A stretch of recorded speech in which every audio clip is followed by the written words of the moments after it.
Son who's finishes short, and Tottenham are ahead inside 5 minutes. Every time he touches the ball against Manchester City, Son seems to score. He's done it again. Well, a year ago this weekend, Son Heung-min scored the very first goal of the Jose Mourinho era against West Ham. He has barely stopped scoring since. Harry Kane and Son in your team, Michael, you've always got a chance to win the game. 2 points clear of Chelsea. And guess what?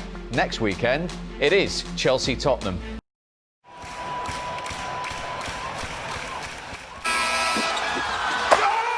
손흥민의 득점 선두 등극과 토트넘의 1위 탈환 여부가 달린 시합이었지만 무엇보다 이번 맨시티와 토트넘의 시합은 무리뉴와 펩의 긴 라이벌 대결이기도 했습니다.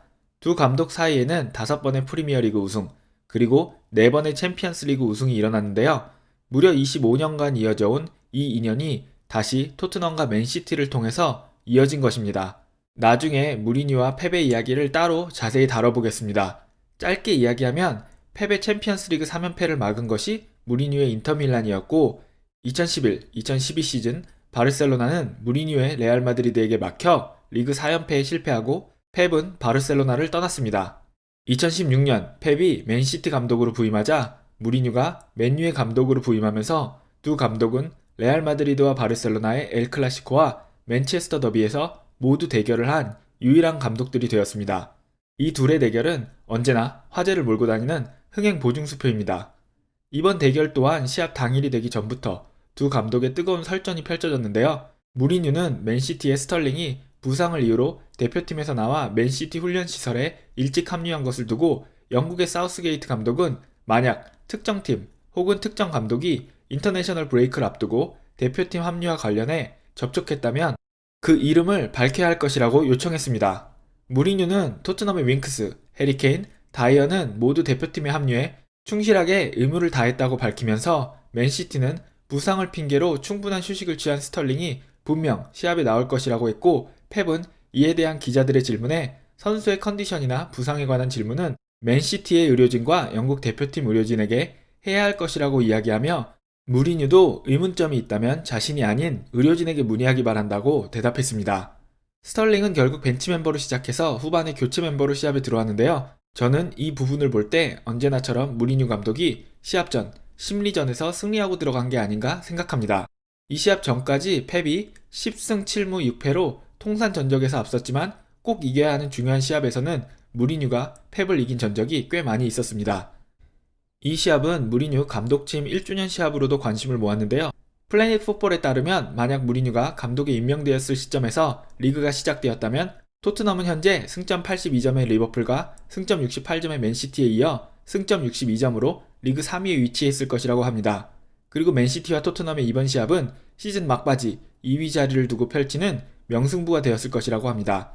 토트넘의 홈 경기였음에도 불구하고 많은 이들이 맨시티의 우위를 점친 시합이었으며 많은 전문가들은 맨시티의 공격과 토트넘의 카운터 어택으로 시합이 진행될 거라 예상하면서 손흥민의 장기인 뒷공간으로 빠르게 침투해 득점하는 플레이가 토트넘의 핵심 작전이 될 것이라고 이야기했습니다.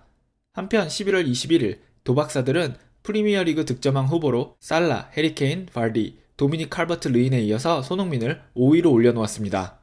먼저 첫 골 상황부터 살펴보면요. 호이비에르가 프리킥을 빠르게 시작해서 은돔벨레에게 패스를 하고 그거를 손흥민에게 찔러주는 공간 패스로 손흥민의 득점을 도왔습니다. 은돔벨레가 공을 잡고 공간을 찾을 당시 케인이 패스를 받을 것처럼 앞으로 나오면서 중앙 수비수 2명을 자기와 함께 끌고 나오고 그 뒷공간을 손흥민 선수가 침투하면서 패스를 받아 득점을 쉽게 할 수 있었습니다. 현지 언론 또한 패스도 좋았지만 손흥민과 케인의 호흡이 정말 이제는 공이 포함 안 되는 순간까지 정말 눈빛을 교환하지 않고도 서로의 생각을 읽을 수 있는 단계까지 올라갔다면서 큰 칭찬을 했습니다. 두 번째 골은 알데바이럴트에서 해리케인으로 해리케인에서 로셀소로 이어지는 연결을 통해서 정말 이 한가운데를 뚫는 속 시원한 이렇게 빌드업으로 골이 이어졌는데요. 해리케인은 오늘 1어시스트를 추가했고 손흥민 선수는 한 골을 추가했지만 안타깝게도 둘 사이의 연결은 오늘 시합에서 나오지 않았습니다. 오늘 시합에서 가장 중요한 승리 요소는 라이벌 펩을 만난 무리뉴의 전술이 승리했다고 할 수 있는데요. 볼 점유율을 봐도 맨체스터 시티가 66.4%, 토트넘이 33.6%로 홈팀이었음에도 불구하고 그리고 리그에서 잘 나가는 팀임에도 불구하고 토트넘은 라인을 내려서 카운터 어택을 노리는 작전으로 나왔고 맨체스터 시티는 모두 예상대로 강하게 공격을 밀어붙였습니다. 무리뉴는 이런 카운터 어택의 효과를 보기 위해서 손흥민을 오른쪽에 배치하는 작전을 들고 나왔는데요. 손흥민 선수가 주로 왼쪽에 주전으로 나오는데 오늘은 오른쪽에 나와서 골 장면을 보시면 오른쪽에서 왼쪽으로 대각선으로 뒷공간 침투를 합니다. 저는 이게 무리뉴의 작전 중에 하나라고 생각을 합니다. 오른쪽에 있지만 왼쪽으로 손흥민을 치고 들어가게 하면서 손흥민이 조금 더 많은 공간 창출을 할 수 있게 도와주는 그런 전술이었다고 생각을 합니다. 기본적인 팀 차트를 봐도 클래식 무리뉴와 패배 대결이라고 볼 수 있는데요. 코너킥도 10대 0으로 맨체스터 시티가 앞서고 골 시도도 22대 4로 맨체스터 시티가 앞서며 실질적으로 골대에 들어간 것 또한 5대 2로 맨체스터 시티가 앞섭니다. 이에 비해서 토트넘이 앞선 거는 오늘 무리뉴 감독이 터프함을 강조했는데 파울 숫자가 16대 13으로 토트넘이 파울 숫자에서 더 앞섭니다. 지금까지 시즌 초의 많은 경기들에서 토트넘이 약간은 너무 이쁜 수비만 하려는 게 아닌가 그런 생각이 들었는데 오늘 경기를 기점으로 토트넘의 수비가 좀 더 터프해지고 거칠어지는 것도 앞으로 팀이 계속 좋은 성적을 내는데 도움이 된다고 저는 생각합니다.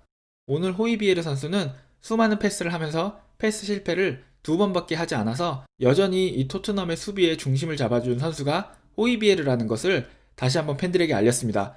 공격진도 많은 활약을 했지만 전술 자체가 수비가 든든하지 않으면 성공할 수 없는 전술이었기에 호이비에르나 알더바이렐트 그리고 다이어 선수가 정말 좋은 활약을 해줬다고 생각합니다. 오늘 시합에서 골키퍼인 요리스가 다이어에게 한 11번의 패스가 가장 많은 패스고 그것을 제외하고는 그 어떤 선수 사이에서도 패스가 10번 이상 왔다 갔다 하지 않았다는 것 그리고 모든 패스가 전 지역에 걸쳐서 고르게 퍼졌다는 것이 굉장히 좋은 시합을 했다는 사인인 것 같습니다. 비록 점유율에서는 많이 밀렸으나 공격을 전개해 나가는 과정에 있어서 정말로 고르게 좌측, 우측, 그리고 중앙까지 사용을 하면서 맨체스터 시티를 공략했다고 할 수 있는데요. 은돔벨레의 패스 차트를 봐도 중앙 미드필더로서 손흥민, 케인, 베르흐베인에게 모두 고르게 4번씩 패스를 한 거를 보실 수 있습니다. 오늘 시합을 기점으로 승점 20점으로 토트넘은 리그 1위에 올랐고 내일 레스터와 리버풀의 시합 결과에 따라서 1위 수성 여부가 갈리게 됩니다. 그리고 리그 개인 기록에서도 손흥민이 9골로 선두에 올랐고 해리케인은 어시스트 9개로 어시스트 1위 그리고 호이비에르는 여전히 691개의 패스 성공으로 패스 성공 1위에 올라 있습니다. 토트넘은 이렇게 해리케인, 손흥민, 호이비에르 선수의 활약으로 리그에서 가장 강력한 공격력을 보여주고 있는데요. 현재 프리미어리그에서 순수한 공격 포인트가 10을 넘는 선수는 단 2명이라고 하는데요. 한 명은 해리케인이고 또 다른 한 명은 손흥민 선수입니다. 제 생각엔 이 숫자가 나온 게 손흥민 선수 골 후 해리케인의 어시스트 전인 것 같은데요. 손흥민 선수는 11이 맞는데 해리케인은 어시스트 하나를 추가하면서 공격 포인트가 16이 되었습니다. 오늘 시합 얼만큼 토트넘이 수비 라인을 내렸고 얼만큼 맨체스터 시티가 공격적으로 플레이를 했는지를 보기 위해서 제가 에버리지 포지션 차트를 이번에는 준비해 봤는데요. 자, 보시면 왼쪽이 토트넘이고 오른쪽이 맨시티인데 자, 경기 내내 에버리지 포지션을 보시면은 맨시티 같은 경우는 중앙 수비수 2명을 빼고 모두 다 중앙선을 넘어선 위치에 위치하고 있는 게 보이실 거고 토트넘 같은 경우는 거의 모두가 토트넘의 이 진영에 머물러 있고 케인과 손흥민만 맨체스터 시티 진영에 가서 머물고 있는 걸 보실 수 있을 겁니다. 그리고 손흥민 선수의 위치 또한 오른쪽에서 조금은 왼쪽으로 중앙으로 가까이 치우쳐 있는 걸 보실 수 있는데요. 이게 의미하는 바는 손흥민 선수가 오늘 오른쪽 포지션으로 출전은 했지만 계속해서 경기장을 가로지르는 뒷공간 침투를 시도했다는 것을 이 표를 통해서 이제 확인하실 수가 있는 겁니다. 오늘 시합이 끝나고 BBC가 발표한 선수 평점에 따르면요. 해리케인이 8.48로 가장 높았고 손흥민이 8.35, 로셀로가 8.05, 호이비에르가 8.00, 알더바이럴트가 7.9, 그리고 다이어가 7.85를 기록했습니다. 스카이 스포츠가 발표한 경기 후 선수 평가에 따르면 케인이 9점으로 가장 높았고 손흥민은 7점, 호이비에르와 은돔벨레, 그리고 다이어가 각각 8점을 기록했습니다. 스카이 스포츠와 BBC 모두 경기 최우수 선수로 해리케인을 선정했고요. 스카이 스포츠의 경우 손흥민에게 7점을 주면서 BBC보다는 조금 낮게 평가를 한 점이 눈에 띄입니다. 자, 그러면 실시간 댓글을 보면요. 손 is unstoppable. 손을 멈출 순 없어. 그리고 밑에도 그냥 다 손흥민 칭찬이죠. 나이스 원 소니. 남은 댓글들은 다 손흥민이 얼마나 잘하는지에 대해서 칭찬을 하고 있는 글들입니다. 여기도 다 손흥민 선수를 칭찬한 댓글들이고요. 중간에 보면 손흥민을 아무도 막을 수 없어. 저는 개인적으로 이게 제일 마음에 드는데요. Sunshine is bright today. Sunshine을 약간 트위스트해서 Sunshine으로 만든 다음에 오늘은 손흥민의 햇살이 정말 밝다, 정말 따스하다 이런 얘기를 하는 거고요. 밑에서 두 번째도 여기서 호응을 하는 거죠. Sun is shining.